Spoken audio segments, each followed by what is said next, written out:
Joining me now here in Washington, White House Budget Director Jacob Lew. Thank you for being here. The president tomorrow puts out the fiscal year 2012 budget. People are already lost. Why are we doing 2012 and 2011 and all of that? So let's get down to the basic question. Who's going to get hurt in this budget? You know, Candy, this is a very difficult budget. The budget saves $1.1 trillion over the next 10 years in just domestic spending. It reduces, as you said in your introduction, $400 billion, which would bring us down to the smallest government as the size of the economy since Eisenhower was president. The challenge we have is to live within our means, but also invest in the future. As the president said, we have to out-educate, out-innovate, and out-build in order to compete in the next century. In order to do that, we have to make tough trade-offs. And you listed a few of the examples. There are many, many more. There are scores of programs that are being reduced. And I think it's important to note that we're beyond the easy, low-hanging fruit to say that it's all waste and fraud. We're reducing programs that are important programs that we care about. And we're doing what every family does when it sits around its kitchen table. We're making the choice about what do we need for the future. And I think the budget does a very good job of that. So, such as? Tell us some more. Where are the hits? I can tell you that in even where we invest, we've had to make some tough decisions for cutbacks. So in education, we invest very seriously to make sure that 9 million students can go to college using Pell Grants, to make sure that in K through 12 education, we have 100,000 new teachers who are trained and experienced in science, technology, engineering, and math. But we also have cutbacks. In order to pay for the Pell increase, one of the things we're doing is saying there will be no more Pell Grants for the summer. They'll be for the school year only. In so the no area summer school Pell Grants from the government. Yeah, and in the area of graduate student loans, interest will start building up while students are in school. Now they graduate and then the interest starts. All told, there's $9 billion in those proposals this year. And that will make it possible to make sure that 9 million students can go to college. So you have said in an editorial you wrote that the budget is an expression of our values and aspirations. So if I look at this, what we call discretionary spending, things we don't have to spend on, you want to cut back community development block programs. That creates jobs in communities. It helps them with infrastructure, that kind of thing. Home heating assistance. Education, as you just mentioned, you're also going to do the Great Lakes Restoration Fund initiative is getting a pretty healthy cut in what they get from the feds. 8 states involved in trying to keep the Great Lakes economically viable. What does that say about our values and aspirations? Well, what it says, Candy, is that we really do have to do what every American family does. We have to start living within our means. Our budget will get us over the next several years to the point where we can look at the American people in the eye and say, we're not adding to the debt anymore.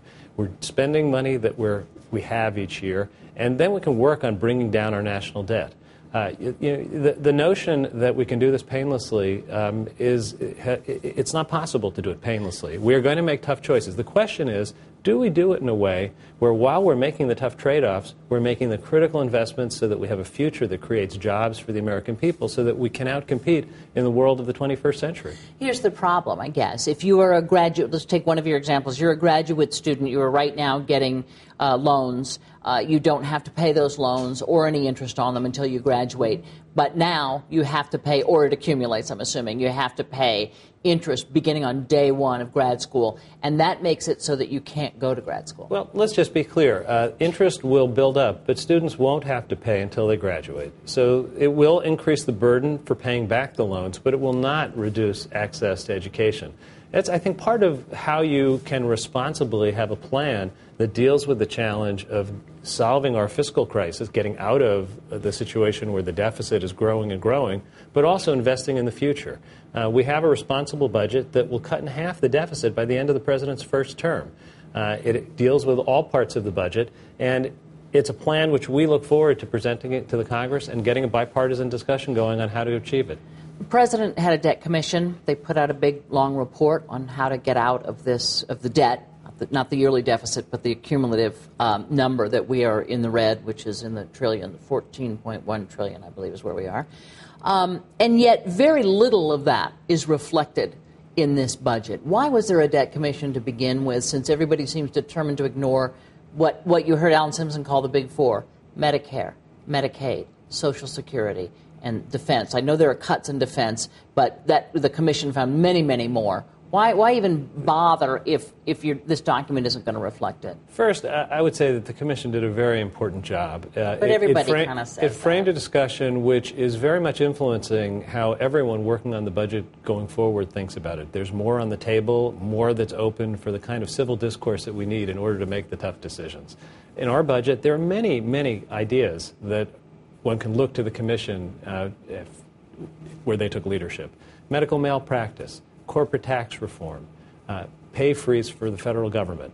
There are many, many provisions in our budget which were part of what the Commission proposed. I think it's a mistake to say that the Commission's report did not have an impact. It had a very significant impact. But basically, they say, look, discretionary spending, great, we should cut back plenty of things. But what about Medicare? And where are you in social? Where are the big ideas for the big thing, the big programs that suck money out of the economy? Well, I think if you look at the entitlements, we have some important policy in this budget. There's a provision that for the last number of years, Congress has passed on a bipartisan basis to make sure that the payments to doctors under Medicare don't get cut. Problem is, if the payments to doctors are cut, their willingness to treat Medicare patients would go down. That doesn't cut the budget, though. When you put it on the national credit card and you say we're not going to let those changes take effect, it increases the deficit. But is that the big kind of thing that they talked about in the Debt Commission? There's nothing about Social Security. We have $62 billion of savings to pay for dealing with that provision in Medicare over the next 2 years. That's real money. $62 billion is real money. It is, but and it's in terms of Social Security, debt. let's also be clear that Social Security is not contributing to the short-term debt. Social Security is a separate issue. It's something where we have an obligation to the American people to make sure that Social Security is sound for this generation and the next generation. And the President said he wants to work on a bipartisan basis to deal with Social Security. But there's no big ideas, I guess. No big, okay, we're going to bite the bullet here. Medicare needs to be means tested. Social Security, the amount of income that you pay Social Security taxes on should go up. There's nothing like those big things. Well, I disagree with that. The President took office and we were on a path where the deficit was growing to over 10% of our economy. He's put forward a plan that will bring it down in the middle of the decade to a sustainable level.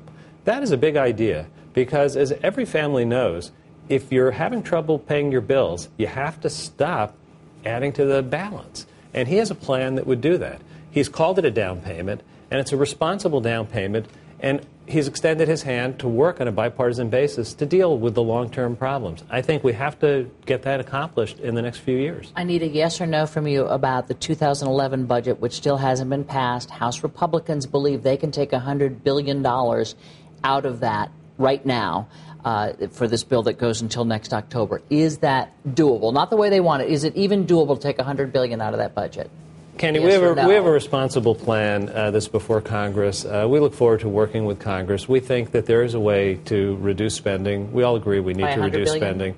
And we have to do it in a way that's consistent with our values and invest in the future. We look forward to working with the Congress on that. $100 billion, yes or no? We look forward to working with the Congress. Jacob Lew, thank you so much. We appreciate your time. Thanks for having me.